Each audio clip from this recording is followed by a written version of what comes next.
महत्त्वाच्या बातम्या. प्रायोजक जगन्नाथ गंगाराम पेडणेकर ज्वेलर्स, एक सुवर्णमय परंपरा. राज ठाकरे आणि उद्धव ठाकरेंची मातोश्रीवर अर्धा तास चर्चा. दिवसभरातल्या दुसऱ्या भेटीनं ठाकरे बंधूंच्या युतीच्या चर्चांना बळ.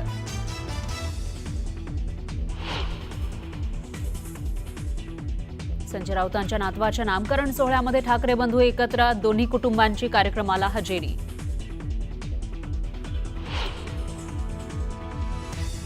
महाराष्ट्र सरकारनं नुकसानीचा डिटेल अहवाल पाठवावा. केंद्राकडून शेतकऱ्यांना तातडीनं मदत करू. गृहमंत्री अमित शहांचं शेतकऱ्यांना आश्वासन.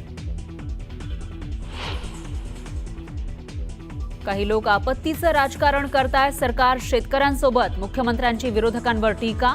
टीका करणाऱ्यांनी आरशात बघा असं म्हणत फडणवीसांनी लगावला टोला.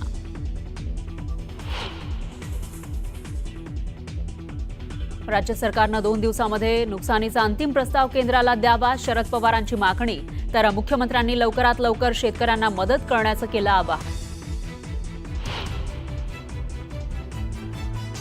ठाण्यामध्ये महायुती विरोधात मविया मनसे एकत्र. ठाण्यातील विविध समस्यांबाबत एकत्र काढणार मोर्चा. जितेंद्र आव्हाड यांच्या निवासस्थानी महत्त्वाची बैठक. पुण्यातील पोर्शे कार अपघात प्रकरणातील अग्रवाल कुटुंबाचं महाबळेश्वरमधील हॉटेल पुन्हा अग्रवालांच्या ताब्यात. राजकीय दबावानंतर महाबळेश्वरमधील शासकीय जागेवरचं हॉटेलचं सील काढल्याची जोरदार चर्चा. धाराशिवच्या मंगरुळ गावातील अनेक घरांना पुराचा वेढा. घरात आणि जनावरांच्या गोठ्यामध्ये शिरलं पाणी. नागरिक आणि शेतकऱ्यांचं मोठं नुकसान. आणि सोलापूरच्या बार्शी तालुक्यामध्ये 4 दिवसांच्या विश्रांतीनंतर जोरदार पाऊस. चांदणी नदीला पूर. आगळगाव उंबरगे गावाला जोडणारा पूल पाण्याखाली. शेती पिकांचं मोठं नुकसान. केंद्रीय मंत्री आदरणीय अमितभाई शहासाहेब, आमचे सहकारी राज्याचे लोकप्रिय उपमुख्यमंत्री एकनाथराव शिंदेजी, अजितदादा पवारजी, केंद्रीय राज्यमंत्री मुरली अण्णा मोहोळजी, आमचे सहकारी मंत्री गिरीश महाजनजी, राधाकृष्ण विखे पाटीलजी, आमदार आशुतोष काळेजी, या ठिकाणी संजीवनी ग्रुपमध्ये काम करणाऱ्या आमच्या माजी आमदार आणि आमच्या सहकारी स्नेहलताताई कोल्हे, बिपिनदादा कोल्हे, आणि ज्यांनी हा अतिशय सुंदर अशा प्रकारचा आधुनिक प्रकल्प उभा केला, ते आपल्या या कारखान्याचे अध्यक्ष आणि युवा नेते विवेक भैया कोल्हे, मंचावरील सर्व मान्यवर आणि उपस्थित सर्व भगिनी आणि बंधूंनो, आजचा दिवस हा अतिशय ऐतिहासिक दिवस आहे. ऐतिहासिक याकरता की सहकार क्षेत्रातला पहिला कॉम्प्रेस्ड बायोगॅस किंवा CNGचा प्रकल्प हा आज या ठिकाणी विवेक भैयांच्या पुढाकारामुळे आपल्या स्वर्गीय शंकरराव कोल्हे सहकार महर्षी या साखर कारखान्याच्या माध्यमातून आणि संजीवनी ग्रुपच्या माध्यमातून आपल्या कोपरगावमध्ये तयार होतोय. हे ऐतिहासिक याकरता देखील आहे की देशाचे प्रधानमंत्री माननीय नरेंद्र मोदीजींनी शेतकरी हा केवळ शेतकरी नको, तर तो अन्नदाता सोबत ऊर्जादाता झाला पाहिजे अशा प्रकारचा विचार मांडला. आणि त्यातून केंद्र सरकारने मोदीजींच्या नेतृत्वात आणि सहकार विभागाने अमितभाई शहासाहेबांच्या नेतृत्वात मोठ्या प्रमाणावर वेगवेगळ्या योजना आणल्या.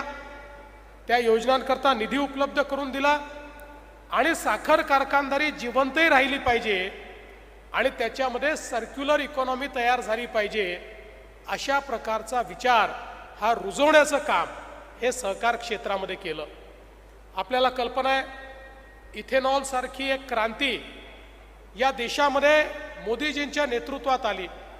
इथेनॉलमुळे एकीकडे आपलं परकीय चलन वाचलं, दुसरीकडे आमच्या साखर कारखान्यांना जी काही साखरेच्या किमतीचा चढ उतार असतो, या चढ उताराने येणारं जे नुकसान आहे ते नुकसान भरून काढण्याकरता मोठ्या प्रमाणात मदत देखील मिळाली.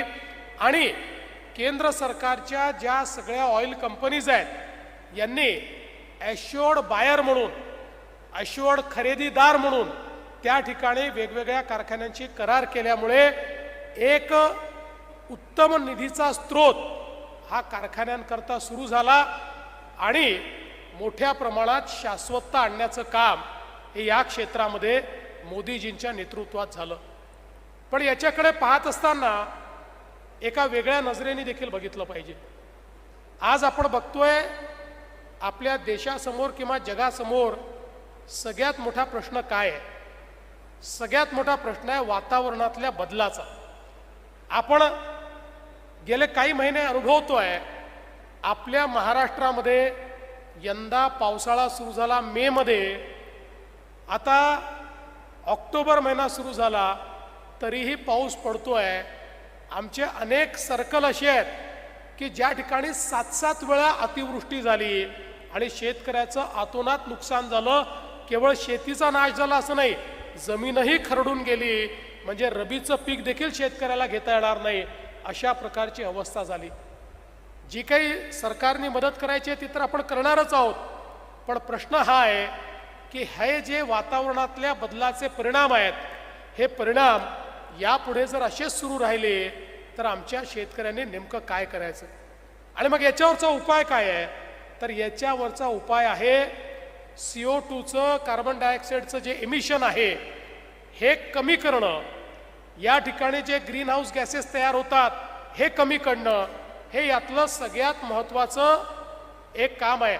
आणि आपण जर विचार केला तर सर्वात जास्त हे प्रदूषण पसरवून वातावरणातल्या बदलाला त्या ठिकाणी चालना देणारं काही असेल तर आज आपण जी एनर्जी वापरतो, आपण जे पेट्रोल वापरतो, आपण जे डिझेल वापरतो, कोळशापासून निर्माण होणारी विद्युत जी वापरतो, या सगळ्या गोष्टी एकीकडे आपलं परकीय चलन खर्च करतात आणि दुसरीकडे आपल्यावर, आपल्या कृषीवर या ठिकाणी मोठं संकट आणतात. आणि म्हणून माननीय प्रधानमंत्री मोदीजींनी सांगितलं आपल्याला एनर्जी ट्रान्झिशन करायचं आहे, आपल्याला ऊर्जाच्या स्रोतांमध्ये परिवर्तन करायचं आहे. प्रदूषण करणारे ऊर्जा स्रोत हे हळूहळू कमी करून जे आपले अतिशय नैसर्गिक किंवा अपारंपरिक ऊर्जा स्रोत आहेत त्याला आपल्याला त्या ठिकाणी चालना द्यायची आहे. आपण सोलारचा प्रयोग केला, आज महाराष्ट्र त्यामध्ये पहिल्या क्रमांकावर आहे. सोलार सारखे अनेक प्रकल्प आपण केले, पण त्यासोबत पेट्रोल आणि डिझेल याचं अल्टरनेटिव्ह तयार करणं हे अत्यंत महत्त्वाचं. मग त्याच्यामध्ये पहिल्यांदा पेट्रोल डिझेलमध्ये मिश्रण या ठिकाणी करण्याचा निर्णय झाला. त्या दृष्टीनं आपण आपल्या ऑइल कंपन्यांनी काम चालू केलं. फ्लेक्स इंजिन आपण आणले की ज्याच्यामध्ये 100% इथेनॉलवर आपल्या गाड्या चालू शकतील. पण त्याच्यात सगळ्यात महत्त्वाचं जर काही परिवर्तन असेल तर ते म्हणजे CBG आहे. हा जो CBGचा प्रकल्प आपण करतोय हा प्रकल्प म्हणजे सर्क्युलर इकॉनॉमीचा प्रकल्प आहे. कारण आपण बघा या ठिकाणी आपण ज्यावेळेस साखर तयार करतो, बाय प्रॉडक्ट्स तयार करतो, त्यावेळी स्पेंट वॉश, प्रेस मड या सगळ्या ज्या गोष्टी आहेत या ऑर्गॅनिक अशा प्रकारची वेस्ट आहे. ही ऑर्गॅनिक वेस्ट ही जमा करून त्याच्यातनं गॅस तयार करायचा. आणि हा तर मल्टीफीड आहे, त्यामुळे याच्यामध्ये त्याच्यासोबत नेपियर ग्रासही आपण करणार आहोत किंवा इतर गोष्टी देखील करू शकणार आहोत. त्यामुळे आपलं आत्तापर्यंतचं जे वेस्टेज होतं या वेस्टेजवर प्रोसेसिंग होणार आहे. त्याच्यामध्ये एनारोबिक डायजेशनच्या प्रोसेसनी त्या ठिकाणी मिथेन आणि कार्बन डायऑक्साईड तयार होईल आणि मग ते कॉम्प्रेस करून गॅसच्या पद्धतीने ज्यावेळी आपण त्याला कॉम्प्रेस करतो त्यावेळी त्याचं शुद्धीकरण करताना, ते शुद्धीकरण करत असताना त्यातनं जे काही गोष्टी निघतात त्या गोष्टी म्हणजे पोटॅश आहे. म्हणजे एकीकडे आता काय झालं, जो आपला कचरा होता त्यातनं गॅस तयार केला आणि गॅसचं प्युरिफिकेशन करताना जो कचरा निघाला ते बायो फर्टिलायझर झालं. त्याच्या माध्यमातून मोठ्या प्रमाणात आपल्या शेतीमध्ये मदत होईल अशा प्रकारचं बायो फर्टिलायझर हे देखील आपण तयार करतोय. म्हणजे मोठ्या प्रमाणात शेतकऱ्याला तर मदत होतेच आहे, पण काहीही वेस्ट होणार नाही. Nothing is waste, everything is wealth. अशा पद्धतीनं हा प्लॅन विवेक भैयांनी या ठिकाणी तयार केलेला आहे. म्हणून हे महत्वाचं आहे. आज तुम्ही बघा 75 या ठिकाणी मेट्रिक टन दर दिवशी आपण गॅस तयार करणार, CBG तयार करणार. याचं जर आपण कन्व्हर्शन केलं तर प्रत्येक दिवशी 1,10,000 लिटर पेट्रोल आपण वाचवणार आहोत. 1,10,000 लिटर पेट्रोल वाचवायचं म्हणजे परकीय चलनही वाचलं आणि पर्यावरणाचा नाश देखील वाचला. म्हणजे कालपर्यंत जे वेस्ट होतं त्यातनं आता देशाच्या अर्थव्यवस्थेला मदत करणार आहोत, शेतकऱ्याच्या अर्थव्यवस्थेला मदत करणार आहोत. आणि त्याच्यासोबत हे पोटॅश जे तयार होणार आहे, या पोटॅशमुळे आपल्याला जे काही शेतकऱ्याच्या शेतीमध्ये फर्टिलायझर त्या ठिकाणी आयात करून आणावं लागतं, ते आयातीवर देखील मोठ्या प्रमाणात आपण सबस्टिट्यूट तयार केल्यामुळे त्यातनं आपलं परकीय चलन वाचणार आहे.